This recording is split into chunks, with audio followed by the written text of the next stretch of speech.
In 2010, the Arab region was a completely different place. In many countries, authoritarian regimes had been around for decades, and there seemed little prospect for change. No one could have predicted that a street dispute in Tunisia would end up transforming the whole region. So the opposition to Ben Ali, the calls for an end of corruption, and the demands for more political space kind of all came together to ignite the uprising. They have the same mission. Let's go out and let's bring the regime down. We have a society that accepts violence, and that exercises violence, and that justifies violence. Prior to the independence, we have never had a political assassination. We haven't had a civil war. It was peaceful by some standards. To us, 300 people killed. That is not peaceful.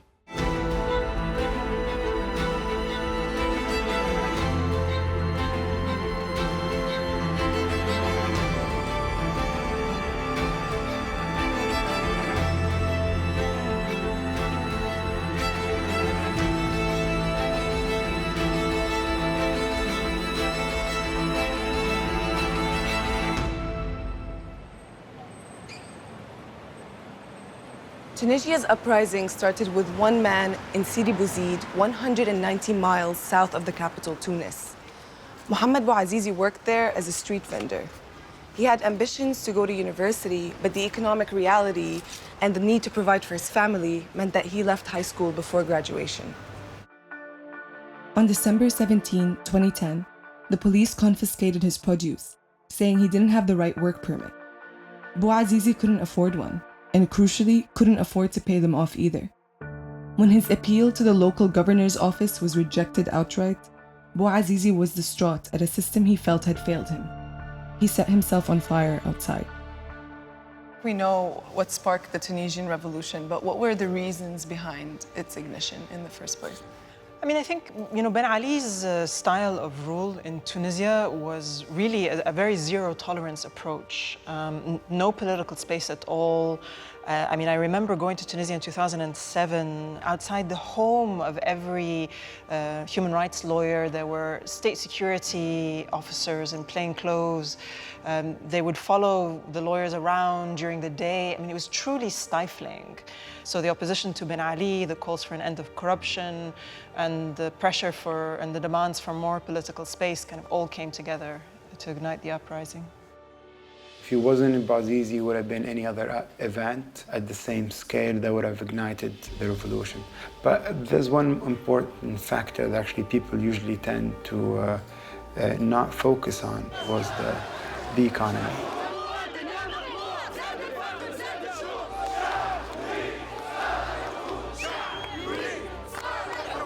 When Bouazizi first self-immolated, that narrative has helped in the mobilization of people because a lot of people felt that they can relate.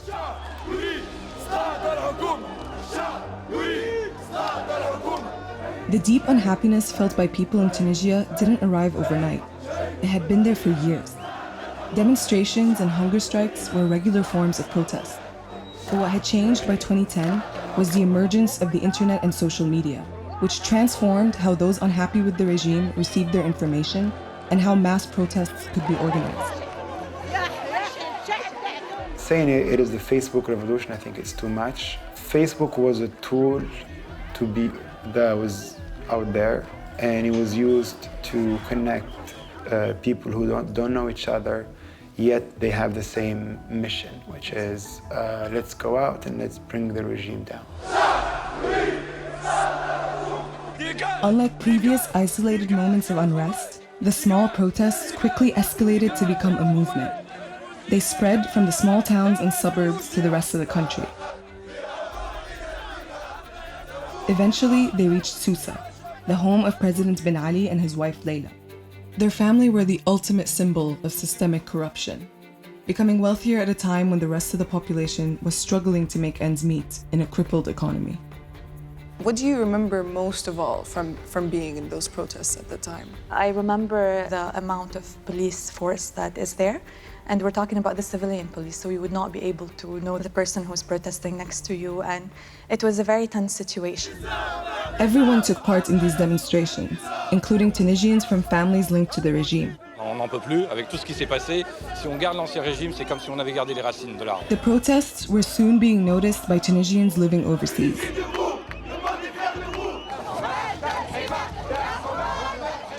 On espère vraiment un changement radical. Many flew home to join the revolution, including Bassem Bouguera. A lot of Tunisians have decided to come back. Basically, we've said maybe Tunisia needs our expertise to help rebuild itself. So we had that illusion, all of us. And we all came in running, left everything there and just came back here. From my end, I think 4 of my closest friends followed me here, I think, after a month. But actually, none of them stayed here. وقت اللي بدات الاحتجاجات انا مازلت صغيره شويه دونك كان فما صعوبه في اني نتابع شنو صاير بحكم انه انا من عائله امنيه بابا يخدم في الامن وامي تخدم في الجيش الوطني فما كانش سهل برشا انك تكسر الحاجز هذاك والعراقيل هذيك اللي اكبر عرقله معناتها تنجم تكون كنت نتبع بالانترنت مي كمان ساعات نفصع ونخرج من الدار ونمشي نشارك في الثوره.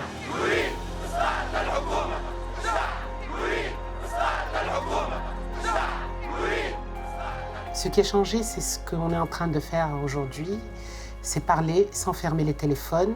Je pense que c'est cette liberté d'expression qui a beaucoup changé et qui aussi nous a fait découvrir une Tunisie qu'on n'a pas spécialement. Tunisia is now one of the Arab world's leading countries when it comes to women's rights, a feat that wouldn't have been possible without women being on the front lines of the revolution. Les femmes, comme toujours et comme partout dans le monde, sont les moteurs, sont les locomotives, voilà, pour être plus juste. La locomotive, ce qu'elle fait, elle est toujours en avant, c'est elle qui se reçoit le premier coup, mais elle tire aussi tous les autres. Je pense que la femme tunisienne a été, sera encore demain une grande locomotive. In spite of having women and children protesting, the uprising in Tunisia wasn't free from violence.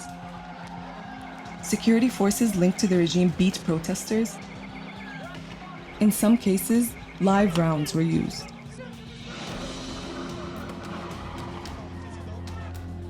In the very beginning, the uprisings and the protests were understood as riots through the state-sponsored media. Whatever police action was happening, such as the imprisonment and stalking people back to their households and kidnapping them from their households, these acts of police brutality were portrayed as acts of like keeping the order against the people who are rioting and looting.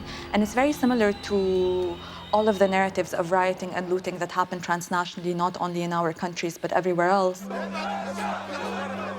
I was beaten up during the protest. I had a broken arm. And that's what made me decide to, so I started an NGO, and the NGO's mission was to reform the security sector in Tunisia. You realize that actually the problem is not in the police, the problem is within society. Actually, we have a society that accepts violence, and that exercises violence, and that justifies violence. And the core problem needs, you know, hundreds or thousands of people like myself to actually tackle and win the battle.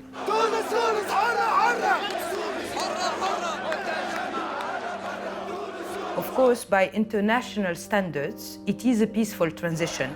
Clearly, it's very different from what has been happening in other neighboring countries. We haven't had a civil war, there hasn't been a long crisis, so it was very fast. Again, it was peaceful by some standards. To us, 300 people killed, that is not peaceful. It's easy to forget how massive of an event the collapse of Ben Ali's regime was now, a decade later. Tunisia's uprising had been a long time coming, but it undeniably influenced the rest of the region by setting an example and allowing many living under their own dictatorships to believe that they could do the same.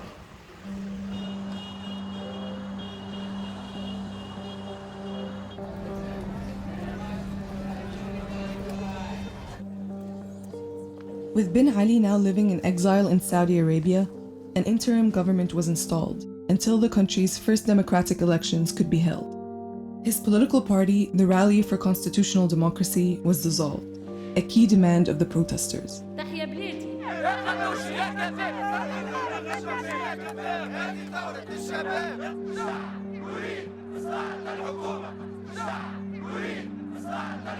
Demonstrations continued throughout the country in the run-up to the vote in October, when the Islamist Ennahda party took power.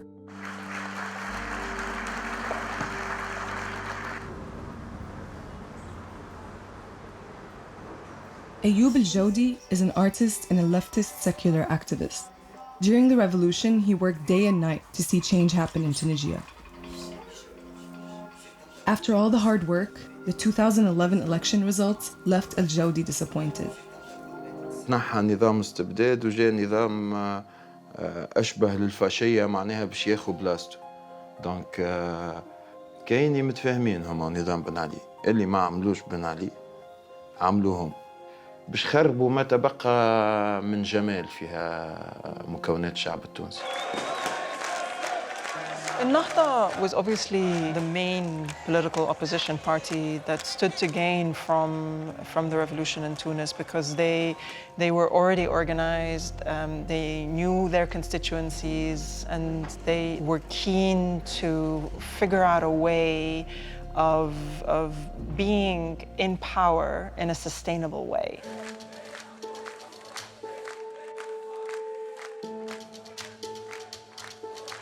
People felt a little bit cheated when they saw how the events turned out. You do what you're meant to be doing, like to contribute to the process, and then when the result speaks like the opinion of a majority or of a plurality, like this is something that everybody collectively contributed to. أكيد خاب ظني بعد فوز حركة النهضة، يعني نعتبر حركة النهضة حركة ظلامية رجعية. فاسدة زادة خاطر من 2011 ل 2020 عشنا كان حكومات الفساد وحكومات اللي تخدم ضد النساء وضد الفئات المهمشة مع تجويع الشعب وضد الشعب. الحكم قسموا الشعب التونسي بين مسلمين وكفار ودخلونا في عركة أخرى متاع هوية احنا بعاد عليها جملة. الحي الشعبي كانت الناس تصلي وكانت الناس تسكر وكانت الناس تشطح وكانت الناس تكور وكانت فما لحمة ما كانش فما اختلاف بين واحد يصلي وما يصليش. Also, they have this like little trick that they're able to establish whenever a political party runs with a religious discourse that is a big component within a political party running for elections. Your gains can be postponed to the afterlife. So if you elect me, you're a good Muslim. الناس يستمعون إلى خطب جمعية فيها التكفير وفيها التهجين وفيها الثلب. تيارات سياسية قاعدة تفتن وتشعل في النار بيننا وبين الحكومة وبين الدولة وهي ماشية يحبوا يقضيوا عليها. الثورة هذه يحبوا يقضيوا عليها بينهم. يعني كانوا يستعملوا حتى أساليب وهم في الحكم ويستعملوا في الشارع وفي الجوامع وفي البلايص هذيك حسب رأيي زاد هم أعداء الثورة والذكاء التونسي زاد. At the time, it was still too early for the phrase Arab Spring to become commonplace, but any hope or optimism in Tunisia was already beginning to dwindle. Free from Ben Ali's regime, other forces started to fill up the void. Moderate imams were replaced by more conservative preachers in the mosques around the country, which increasingly led to young protesters swaying towards a more radical narrative. This helped contribute to Tunisia being one of the leading exporters of foreign fighters to Libya and Syria, when those countries were having revolutions of their own.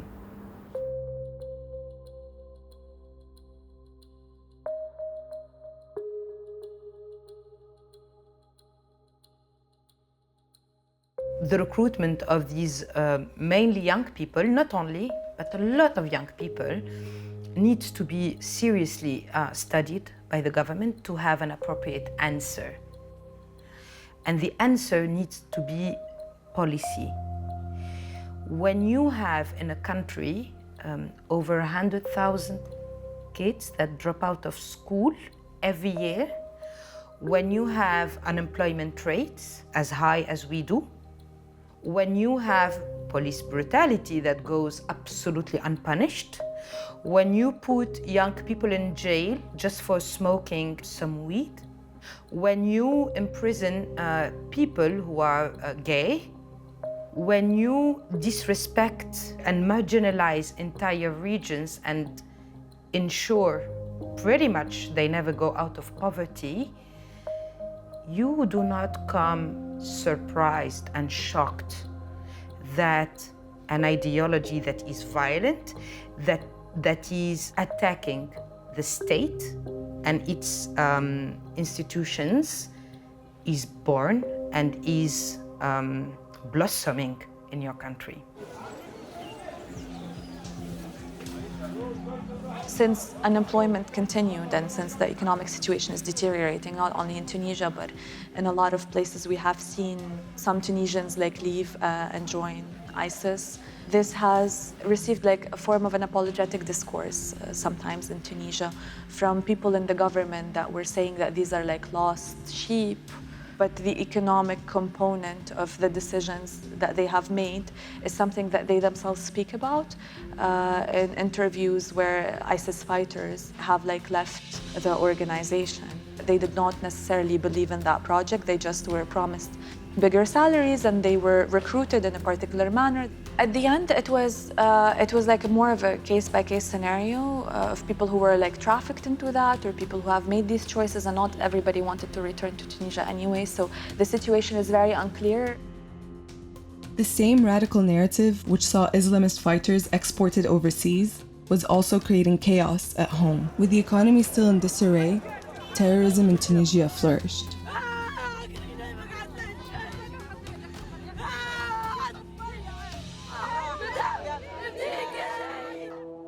In 2013, the prominent opposition politician Shukri Belaid was shot dead outside his home. He'd been a persistent critic of the Ennahda government, though Ennahda denied that it was behind the killing. Other assassinations and attacks followed, including 2 mass shootings at tourist sites which left dozens of people dead. جاءت العمليات الإرهابية اللي من شأنها ساعة باش تشتت القوى الثورية وتخلينا نحكيو في مطالب أخرى ساعة. وقت اللي تسمع شكري بالعيد صوته يلعلع في الشوارع وصوته مسموع، وقت اللي تشوف الناس بدأت تتلم فنانين وكل أطياف الشعب التونسي بدأت شيئا فشيئا، صار خوف كبير. بدأت الاغتيالات. وقت اللي تم الاستيلاء وسطوا على الثورة التونسية، ومن بعد مدة تتوحد القوى هذه ويرجع الصوت هذاك عالي، نلقاو شكون يمثل هالشعب التونسي. دونك صارت التهديدات. أنا واحد من الناس مواطن بسيط جدا ولقيت العديد من التهديدات معناها. وهي ديجا العمليات الإرهابية كانت موجهة خاصة لرؤوس الثورة وللناس اللي كانت تحلم بتونس هذه. شكري بالعيد قبل ما يتوفى ب4 أيام صارت مهاجمته في الكاف، اجتماع شعبي في الكاف، معناها مواطنين وفيهم نهضويين وفيهم واحد يضربوا بالحجر. شكري بالعيد تم تهديده في القنوات التلفزية الفضائية على المباشر وفي الراديونات من قيادات نهضوية.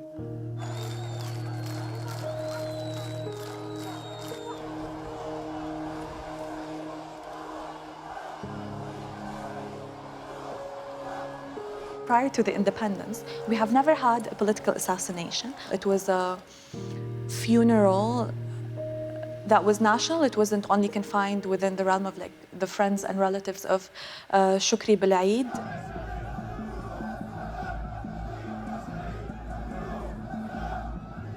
موت شكري تزامن مع بداية الإرهاب في تونس، معناها تونس من وقتها فما ظلام معناها يغيم على سماواتها.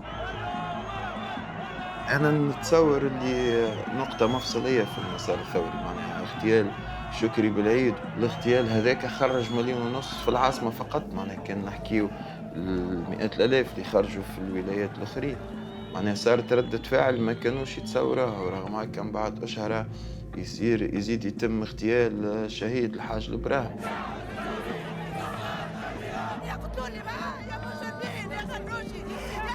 Women marched in that funeral as well because they were saying it's a national event. We will not abide by traditions that say that only men need to go to the final place of burial of the body.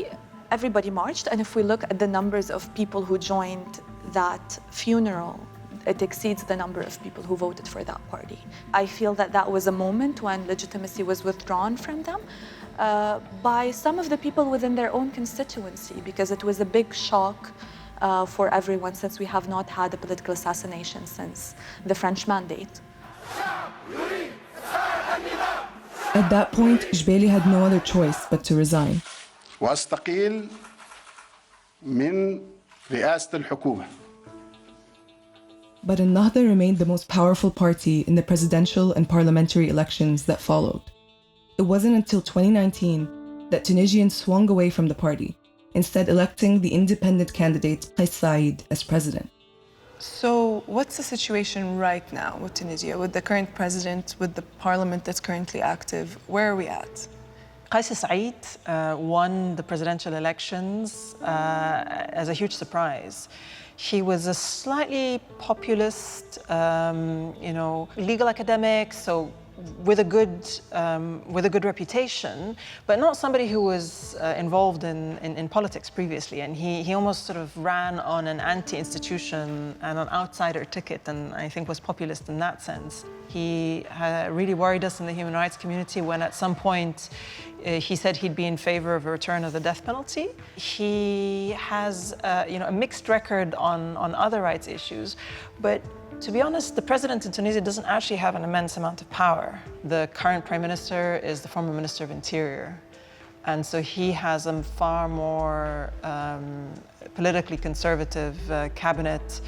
We haven't really seen, I think, the kind of radical reforms that would fundamentally change the way business is conducted in Tunisia. But we're also cognizant that that takes time. After being a critic for so long, El Jodi eventually became involved in politics. In the 2019 presidential election, he ran the campaign for the leftist candidate Hamma Hammami.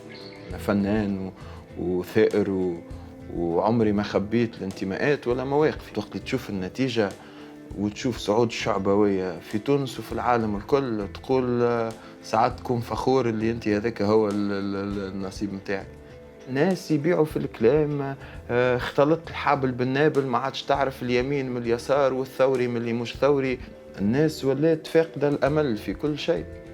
دونك هالناس اللي جاوا زعما من جديد من برا ويبيعوا في كلام ربحوا. Like El Jodi, many Tunisians felt their mission was not completely accomplished. They acknowledged that they've come a long way since the protest movement started in 2011, but at what cost? Mohamed Bouazizi's self-emulation caused an unprecedented wave of protests in Tunisia back in 2011. But for many, now, a decade later, not much has changed. Poverty is still widespread, and a lack of opportunity is still being felt by millions. Since 2010, over 2,000 people have attempted to set themselves on fire, while 300 have actually died doing so. Il y en a toujours 2000 de trop qui ont essayé, et sans compter ceux qui se jettent à la mer. C'est triste. Ceux qui ont essayé de s'immoler ou ceux qui sont partis doivent certainement être jeunes. C'est des jeunes en plein désespoir, et là, franchement, l'État n'a pas fait son travail. Vous imaginez, sur les 2000 personnes, 300 qui ne verront jamais ce que c'est qu'avoir 40 ans, ce que c'est qu'avoir un enfant, ce que c'est qu'avoir une famille. Mon Dieu, quelle tristesse. For someone who's worked in human rights, how do you assess this idea that Tunisia is one of the most successful revolutions in the Arab world, in terms of its media laws, in terms of its women's rights law? Is it true that it's the best case scenario for the region? If we're comparing Tunisia to the rest of the region, then yes, absolutely. I will stand by the fact that Tunisia is the happiest story, relatively speaking, in quite an unhappy region, I would say. But if you ask me what my human rights concerns are about Tunisia, no, of course, it's not a done deal. It's not a happy ending. It's just that there's still a battle to be fought. لازم بتاتر ثورة أخرى مكملة للثورة اللي فاتت، خاطر برشا حاجات مازلنا ما حققناهمش. قاعد السنوات تمشي إلى أن وصلنا ل10 سنين بعد الثورة، اللي هو رقم مهم معناها ولكن ماهوش مهم في حياة بلاد. ولكن أنا ساعات معني حتى كي نقعد وحدي ونخمم في 10 سنين ما بعد الثورة شنو حققنا، نفرح ونتحمس لثورة أخرى ونحزن شوية، معني نحزن على المشهد السياسي الموجود. The revolutions and the uprisings that have been taking place are today a wake-up call for all dictators. I do not believe, although we are going today through a rise of populisms in the US, like in Tunisia, like in many countries in Europe, normalizing with these dictatorships is no longer accepted. And I hope that this revolution that inspired a lot of others to move as well and to mobilize themselves and to throw out dictators, I hope that this would be a pattern every time there is a dictator in place. Je ne suis pas de ces personnes qui diraient « Ah, la belle époque ». Non, non, c'est pas vrai. C'est pas vrai. Avec tous ces problèmes, avec toutes ces incertitudes, je préfère quand même le jour d'aujourd'hui. Parce que les incertitudes, quand il y a un questionnement, ça bouillonne, il y a quelque chose qui sortira d'ici là. Reste ce quelque chose, il faut qu'on y travaille. On ne peut pas avoir 100 000 gouvernements en 4 ans et dire on avance. It's a marathon, not a sprint. So it takes time. And I think we're doing okay.